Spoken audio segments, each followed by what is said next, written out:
guys, it's Kelli Slimp, licensed and certified speech language pathologist, and welcome back to my channel.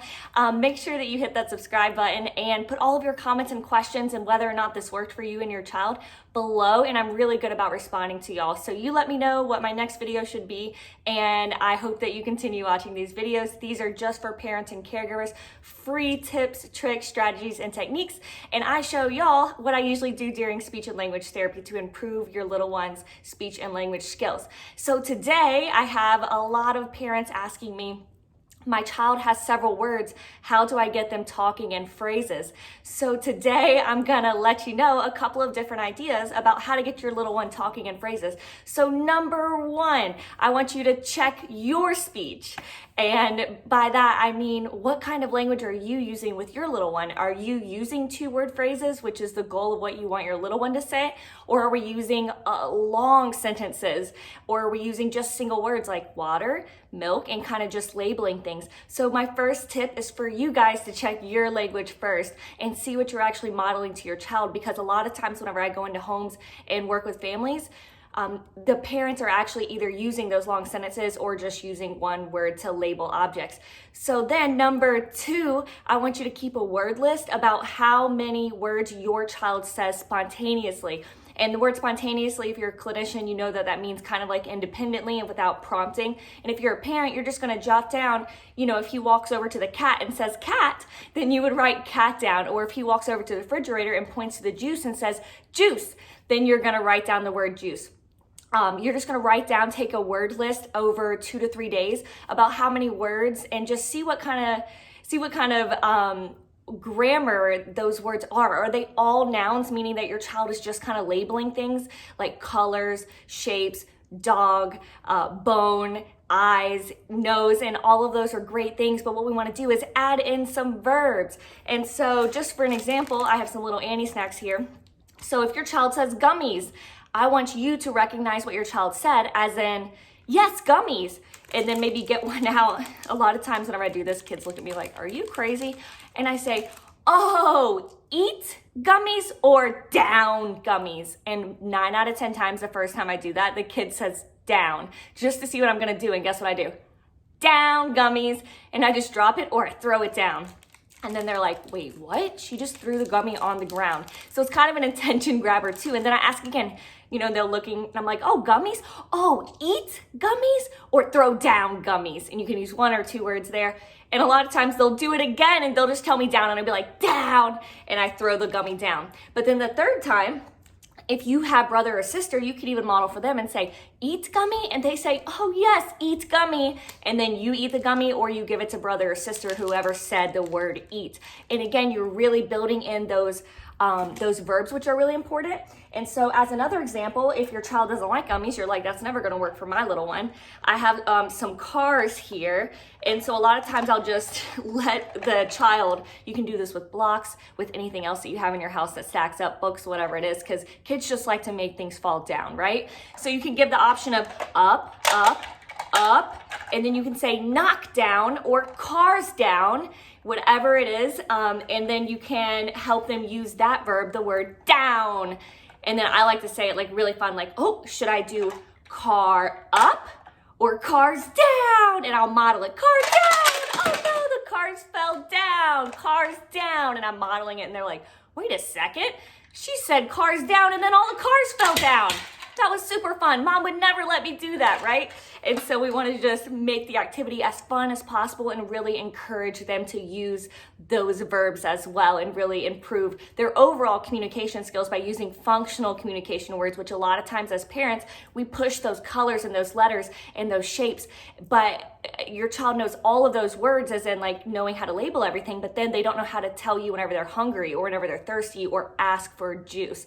And so that's what I'm trying to tell you here is whenever your child's pointing at juice, give them the word, oh, drink juice, and model it for them so that they know what you want them to do with the juice, right?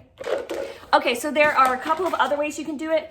Whenever you're working on 2-word combinations, you can also use onomatopoeias, which I have another video on. It's one of my very favorite videos ever. And it's holistic phrases. So like, uh-oh, oh boy, oh no. And it's kind of 2 words that go together. And so that's an easy way to prompt for those 2 words as well. And then here's another one. You just want to use repetition here. So if I'm playing with potato head and the child that I'm working with knows all of their body parts, the first thing that you can do is provide a choice. So like if I take off the eyes, maybe we haven't done the eyes yet. And if you want to use these color skills or these academic skills, I would say, oh, you want eyes? Okay, do we want red eyes or blue eyes? Red or blue? And they'll say blue, and I'll say, okay, blue. And I maybe pick something else that is blue. And sometimes I'll wear it on my face to get kiddos to look at my face too. And then they'll be like, no, not this. And I say, blue what? Oh, blue eyes? Oh, blue eyes. Okay, blue eyes. And you're just going to try to get them to repeat it. This is if they already have the word blue, the word red, and the word eyes. So these are words that they're already using. They're already on that word worksheet that you wrote down of all the words. Kids typically need at least 50 words before we start trying to combine words. And that's not with you prompting them. That's their own spontaneous speech. They know at least 50 words. And typically developing toddlers start doing this around age 2 or 24 months of age.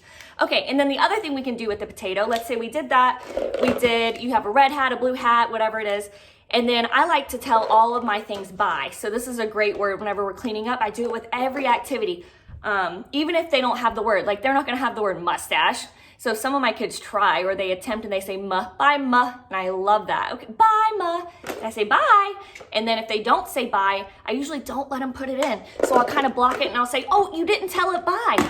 Bye eyes, in. Sometimes I'll go boom, bye ear, boom, and make it a little bit fun.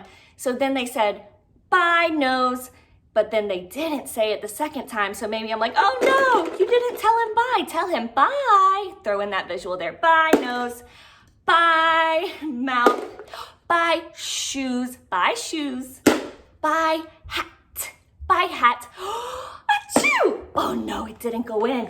Oh no, we have to get it. Bye hat. And that might be for a child who didn't repeat after me. I just pretend to keep missing the bucket every time it falls out. Oh no, I dropped it again. So that I can really try to work up and get all of those repetitions in there. You can do this with Play-Doh as well.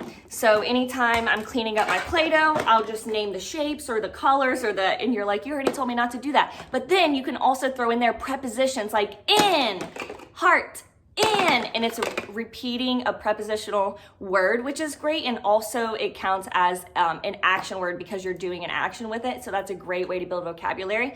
And then one of the last ways I want to talk to you all about is whenever your child wants something. So you could pour yourself milk in your child's cup and you drink it and you say, my milk, if they have the word milk. And so you can kind of show them the possession. And a lot of times kids skip a step and kind of pick up on that possessive form of words and showing that possession because mine is such a great word because kids want things, right? They want it to be theirs. So a lot of times I'll be like playing with my Play-Doh or get my milk, pretend this is milk, and I say, my milk. And I drink a little bit of it and then I set it back down and then I do it again. Oh, my milk. And then they're like, wait a second, no, that's mine. And then they say, my. And I say, oh, you're what? And they say, milk. And then I say, my milk, and I model it again and I drink the milk. And so we're kind of raising their motivation because they're like, wait a second, she keeps drinking my milk. So we're raising that motivation, but we're also going to reward them really, really big whenever they do say, my milk. I'm going to say, it is yours. It's your cookie. And then you give them a lot of cookies or you give them a lot of milk to really reward that. So do a little, get a little, do a lot, get a lot. So that's just your quick tip or trick or strategy for working with your little ones at home on their speech and language skills, overall communication and development. Make sure to check out my other videos and hit the subscribe and like button so that I know what you guys are liking as far as content goes. Leave all of your comments and questions in the bottom. See you next time.